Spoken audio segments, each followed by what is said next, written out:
The Nazi regime makes slaves in detention camps forge millions of pounds in 1940. The goal is to get them into Great Britain so that they can flood the banking system and wreck the economy. This could help Germany win the war. People put the bogus money in luggage and then send them out on trains.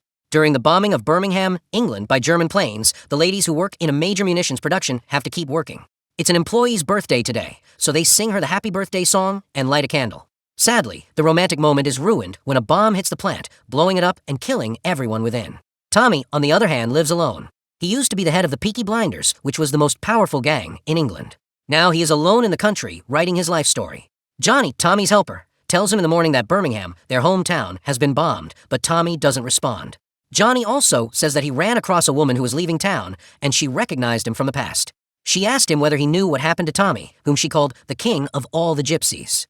Johnny told her that Tommy had left this world to write. Tommy hears the phone ring while he is writing his novel. He sees someone fleeing in his yard when he gets up from a table to unplug it. He slams the table in anger after a moment of strain. He chooses to take a walk and finds a crimson scarf hanging from a branch. Later, when he's writing, he says that he's been seeing visions of his dead daughter a lot lately. But the scarf is real, and he doesn't know how it got there. He hangs the scarf on his brother's grave because it troubles him. Ada, Tommy's sister, comes to see him in the afternoon and tells him what happened to the factory. She begs Tommy to come back and help, but he won't because he has to deal with his mental ghosts. Ada yells at him and says he hasn't seen his sons in years. Tommy, on the other hand, feels he was never a real father. Ada, who is upset, tells him anyhow that his son Charles is on the front lines in North Africa and that his other son Duke is now the leader of the Peaky Blinders. Sadly, he's putting the gang in a lot of difficulty, and Ada is worried that the law will hang him or the locals would lynch him.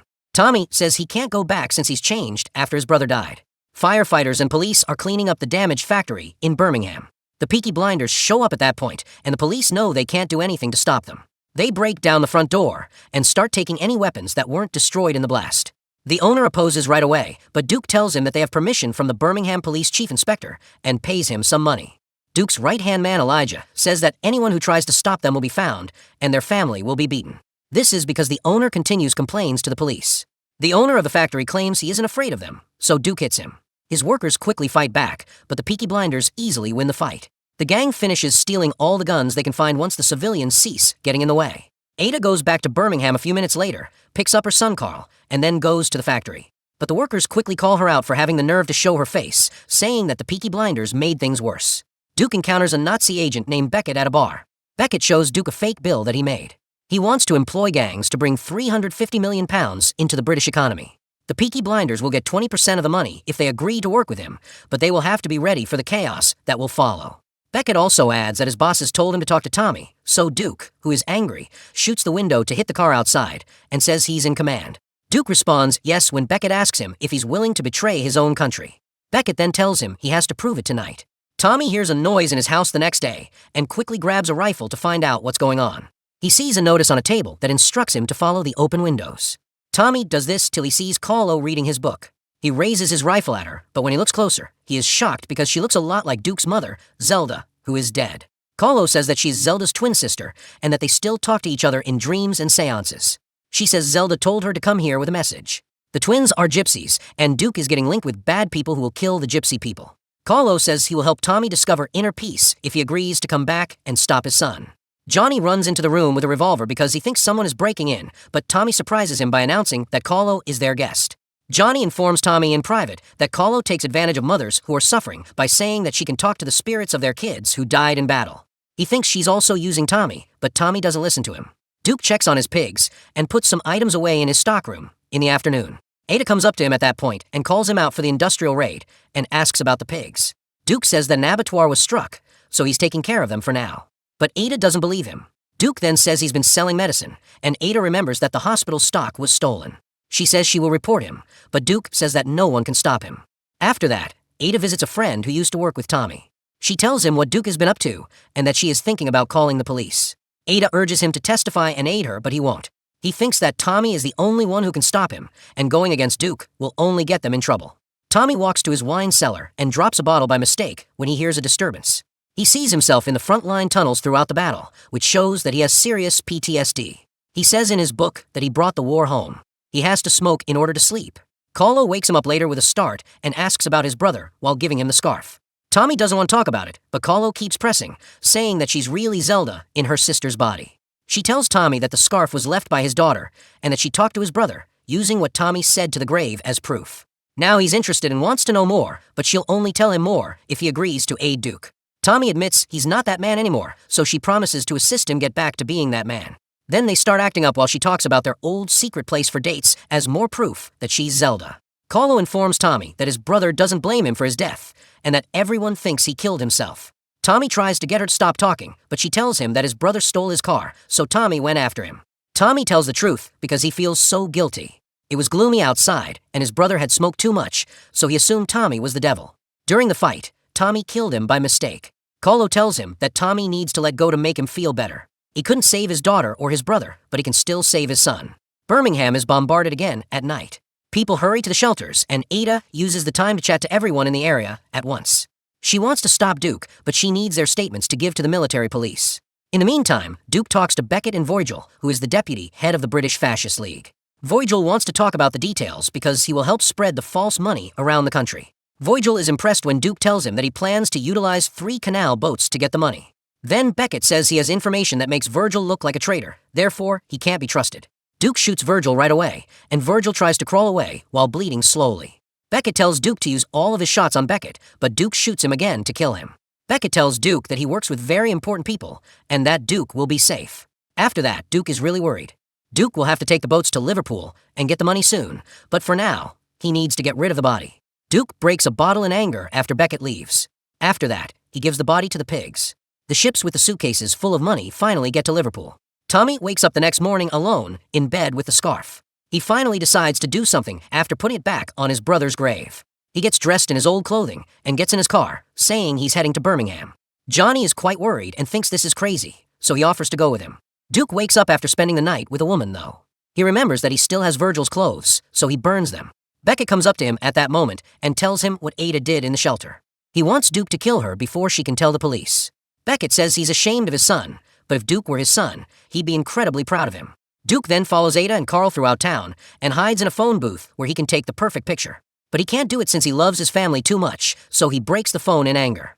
He keeps following her and sees a car stop next to her. Duke yells to Beckett to warn her when she comes out. Beckett shoots her a couple times to kill her and takes the bag with the testimonies. It's too late, though. Before he leaves, he informs Duke that he didn't make him proud. Carl had a breakdown, and Duke can only watch, feeling powerless. Tommy stops the car on the road and gets out to look at Ada's ghost. This makes him know that she is dead. He gets to the crime scene a few minutes later, and a police officer tells him that Duke was engaged in Ada's death. Tommy tells Johnny to stay with Ada's body at the funeral home while he takes care of the rest. Tommy pauses the music at the bar and asks for Duke. People in the area insult him right away and confront him about his behavior. Elijah knows that this is Tommy and tells the crowd when things are about to get worse. Everyone backs off, but a soldier who doesn't know the name points his rifle at him. Tommy puts a grenade under his shirt in response, and the guy runs out of the pub in a panic and blows up. Tommy then picks up the soldier's gun and shoots the record player, which makes Elijah take him to his son. Duke packs up some stuff in the stockroom and tries to leave, but Tommy finds him and throws him in the mud. He also grabs the medicine bags and throws them at Duke while yelling at him for crossing the queue. Duke tells Tommy that he couldn't kill Ada because he is still loyal to his family. But he sins a lot because that's all his father left him. He angrily grabs Tommy, and they start a fight in the mud. Tommy quickly beats him and makes Duke tell him about Beckett and the plot. Tommy goes to the funeral home after that and steals Johnny's revolver before sending him away. He then speaks to Ada's corpse, claiming he should have arrived sooner when she requested. He also says that he killed their sibling on purpose because he was intoxicated and angry. Tommy says he killed his sibling so he could be rid of him. He says that something good will arise from all the bad, even if so many family members have died. He is crying when he leaves the funeral home. Tommy catches Beckett as soon as he goes outdoors, and they start shooting at each other. The horses are scared and protest while the guys run from place to stay unseen. Beckett tries to get Tommy to agree with Hitler that the evil blood should be cleaned out of society and that ending the war with money is better than bombs. When Beckett runs out of ammunition, he tells the horses to use them as cover and runs while they block the alley. Tommy then climbs on a horse and rides through the streets where the people greet him like a king. Duke is drinking to forget his shame in the tavern. Carlo goes to see him and tells him that Zelda's spirit had warned her that Tommy and Duke would work together one day. This is Duke's chance to do the right thing. She also offers him a gun and tells him that Duke has to kill Tommy once they deal with the Nazis. Carlo promised him peace of mind, and this is the only way to get it. Duke can become the new Gypsy King if Tommy dies, which is what his mother always wanted. Carlo runs into Tommy after leaving the bar and tells him that Duke will help him. Tommy says he needs a gypsy cart first, though. Duke flips a coin to help him make up his mind inside. Tommy walks in and pours them both a drink. Duke agrees to help Tommy kill Beckett. A little while later, Ada's relatives and friends come together for her funeral. Tommy puts the body in a gypsy cart with some pictures and sets it on fire. He watches the flames while he deals with his grief. Duke calls Beckett that night to tell him that Tommy is going to come after him. But Duke still wants to help, so Beckett offers to give him $70 million to finish the scheme. Tommy is observing the ashes of the cart at the same time. Dockyard manager Stagg comes to see him at that moment and tells him everything he needs to know about the shady warehouse and vessels on the dock. Tommy tells Duke that he trusts his son when Duke gets there. Then the guys use Stagg's information to formulate a plan. Stagg tells Tommy that the Waterloo Tunnel was closed off after half of it fell down, so Tommy can't use it. But Tommy promises him that he will find a way in. Tommy keeps writing his book on the journey to Liverpool and dedicates it to his kids. He says that Duke should be his natural heir, but the test he has to take tonight will show what kind of person he really is. Tommy finally finds the sealed entrance to the Waterloo Tunnel and asks Carlo for aid. Her cousins quickly get to work with their tools and start cutting down the barrier. Tommy begs Carlo to read his palm while they wait. She does this and only talks about things that have already happened, so he wonders about his future. Carlo tells him that he'll receive the serenity he desires tonight. Tommy then pulls out his revolver and says he knows Carlo wants to kill him since she first came to see him. He believes she is a bad sign, and Carlo says that if Tommy doesn't murder Duke, the boy will kill him instead. Duke chats to Beckett while Tommy goes down the tunnel. Beckett asks Duke about Tommy's strategy. Duke tells him where the boat would go and that they will only have a few guns. Beckett then tells his German soldiers what Duke said. Soon, German jets began bombing the area, which makes additional pieces of the tunnel fall down and confine Tommy. This makes him experience memories about his time in the trenches and visions of his deceased loved ones, but Tommy doesn't give up and digs through the rubble until he is free. He keeps sprinting till he sees the stairs. German soldiers watch the boats come in at the dock. They start shooting at Stagg right away. He sets up a number of explosives and then jumps into the ocean. This was the idea all along. The boat hits the dock and blows up, killing all the soldiers in one blast. Beckett understands Duke fooled him and aims his revolver at him in the warehouse. Duke says that his coin instructed him to go against his father, but he chose to do the right thing instead of following the coin. At that moment, a bomb goes off in the warehouse. This knocks Beckett down and Duke rushes away. Tommy finally gets to come inside. The Peaky Blinders quickly surround the warehouse and combat the last Nazi soldiers with guns, murdering them all without mercy. Tommy also kills a few men while sneaking about. When he runs up to Duke, Duke demands to know why it took him so long. Tommy, who is upset, tells him to leave because his mother requested him to. Tommy then lays a landmine in the money boxes to blow them up, which stops the Nazis' plot. Beckett gets in his car and drives toward Tommy, who is waiting for him with a revolver.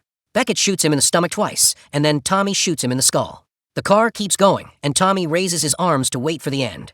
But Duke tackles him, and the car crashes into the wall instead.